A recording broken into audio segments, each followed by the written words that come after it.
And we're back here inside the ropes, and I'm very pleased to be joined by the artist formerly known as Darren Young. He's had Bob Backlund as a life coach. He's been in a Nexus, and now he's just being himself. Mr. No Days Off Fred Ross, you're going to New Japan Pro Wrestling. You must be very excited. Super duper excited. Every interview I do, I always say, I'm not former. I don't like using the word former. Former sounds like washed up, you know. Former sounds like I don't got a lot left in the tank. I definitely have a lot left in the tank. You know, my wrestling career, September 11th, 2002 will be 19 years that I've been putting in a lot of work. So I like to call myself WWE veteran, Mr. No Days Off, Fred Rosser, making moves with New Japan Pro Wrestling this Friday. I'm super excited. But thanks for having me on. I always say, don't die with the story and you tell it. So this is going to be a lot of fun. And you mentioned as well that it's on your bucket list to work for New Japan Pro Wrestling. Talk a little bit about why they're a bucket list promotion for you and what led to finally you getting to make your debut. Well, to make a long story short, I made it to WWE May 4th, 2009, out of 75 guys and girls from all over the world. I earned my contract with WWE, but ever since I came out the womb of my mom in 1983, I've always been a big fan of all wrestling. And second would have to be Japanese wrestling. I was always intrigued by the style and the hard hitting style of New Japan, all of it. So fast forward to my career with WWE, nothing lasts forever. From 2009 to 2017, I had an amazing career with WWE, but nothing lasts forever. So in 2010, I was really good friends with Lance Hoyt, who we did our thing in developmental, and then eventually he went to New Japan. So again, fast forward to September 2019, I had ran into him at a show in Pomona, California. And we were talking. He was asking me what I was doing. And I told him I'm still making moves, but I've always had goals because I knew he was doing this thing in New Japan at the time. I told him I had goals of competing in New Japan, trying out, whatever it takes. I'm not unfamiliar with tryouts. So he had gave me this flyer, this New Japan Pro Wrestling flyer. They were running a show here in LA at the Globe Theater, and he told me to show up November 11th at 7 p.m.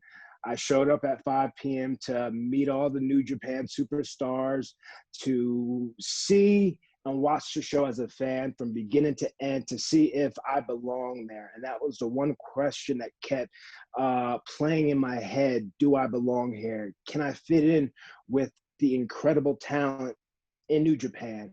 And the answer after the show was absolutely. So I stayed after and I talked to more of the New Japan Pro Wrestling superstars in Rocky Romero. And I really stressed to them that I had strong interest in competing, trying out with New Japan. And that was that. That was in November of 2019. And then, I have to be honest, with 2020, as crazy as it's been, I've been, knock on wood, there's some wood here, I've been quite lucky with opportunities.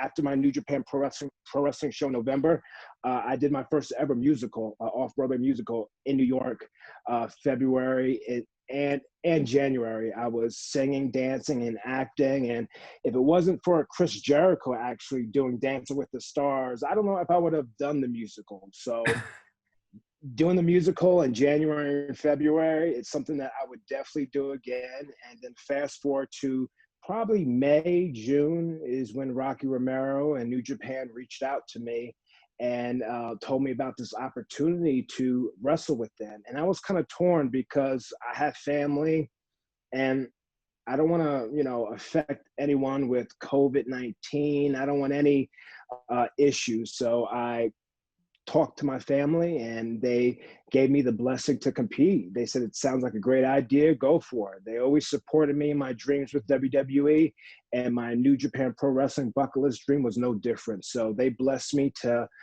compete with them, and I said yes to New Japan. And the rest was history, man. And I'm super duper excited for this Friday debut.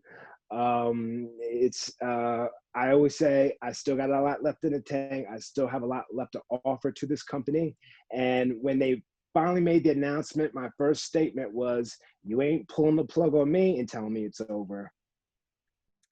It's so great to hear a good, feel-good story in these days in 2020. I feel like all the news is bad, so you come to New Japan is great news. So if this all goes well on Friday, like where do you kind of see yourself? You talked about having goals. What would the goals be in New Japan if you end up there permanently? Well, there's tons of talent. Just, to name a few: Tanahashi, Jay White, Jeff Cobb, Rocky Romero, a plethora of New Japan Pro Wrestling stars that I definitely want to share the ring with. You've got Kenta, you've got so many talented guys that I cannot wait to rock and roll with them in the ring. So, like I said, I'm 36.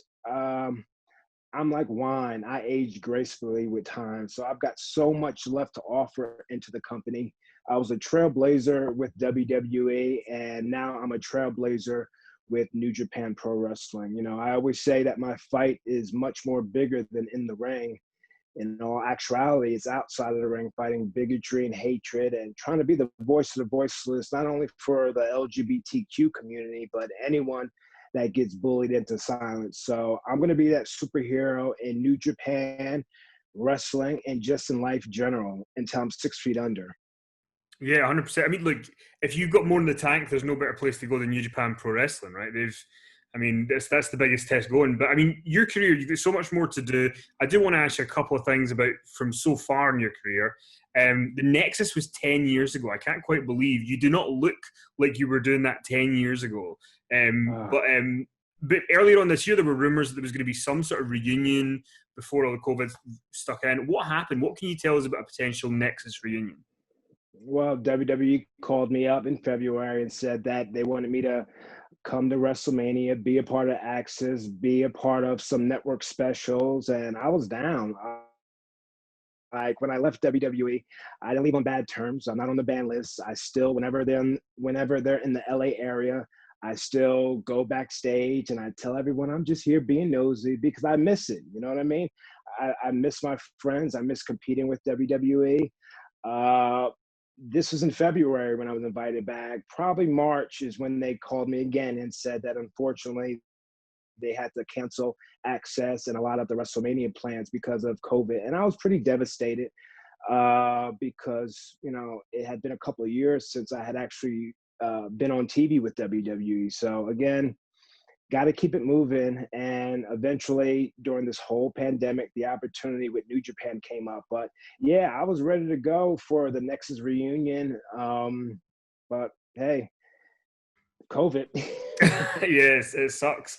Talking to the Nexus, what is your favorite memory of being in Nexus? Is it the SummerSlam match? Is it the debut? Is it a favorite memory when you look back on it?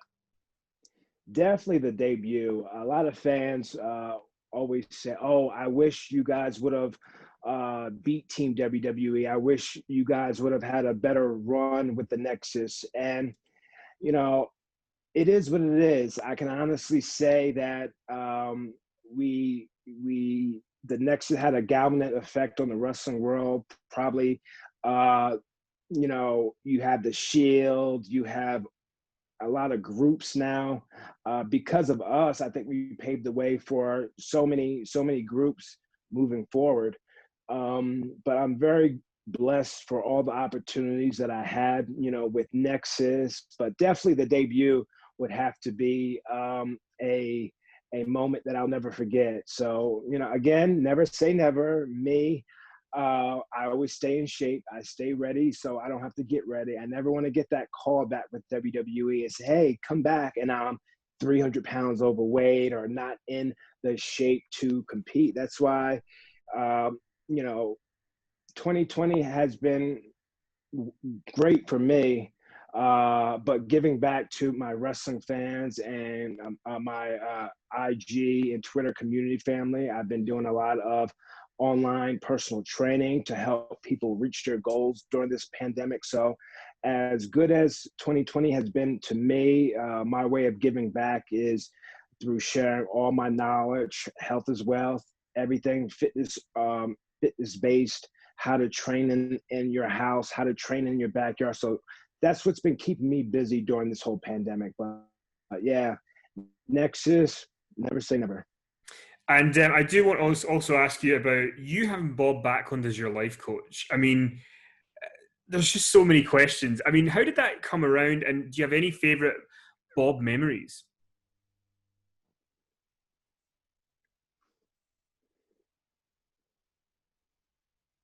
Wait, hold on, you're breaking up on me? Okay. Did you hear Okay. that whole question? No, I didn't hear it. Okay. It was basically just a question about you being with Bob Backlund being your life coach on TV. Any fun memories of Bob? So we can Well, just split it. So just answer from there. yeah, everyone thinks that WWE put Bob Backlund with me.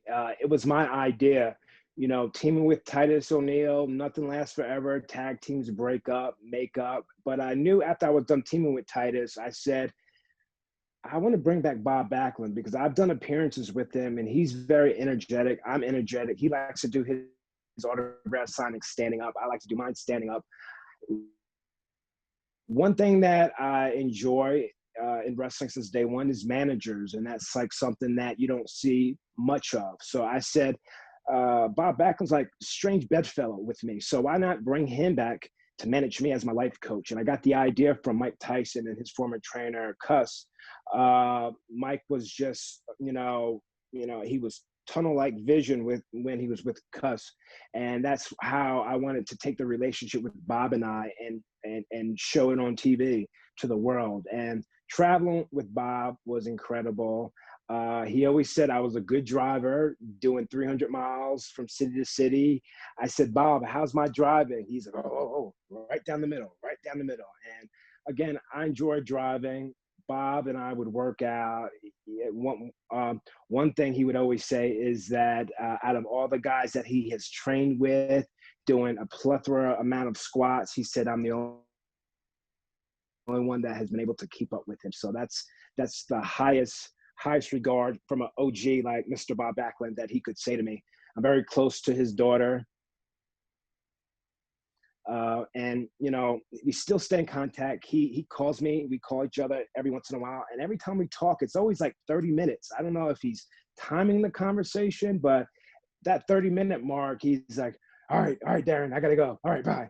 And the conversation ends. But Bob is doing great. And yeah, it was my idea. And it's something that I proposed to Vince McMahon. And I always say the most intimidating thing about Vince McMahon is his office door. Once you get through his office door and you have a game plan, the sky's the limit. And he loved the idea of bringing Bob back as my life coach. And I have tons of footage of it actually getting over on TV. I was part of the Nexus. I was part of a tag team. Now, finally, by myself, I was getting over.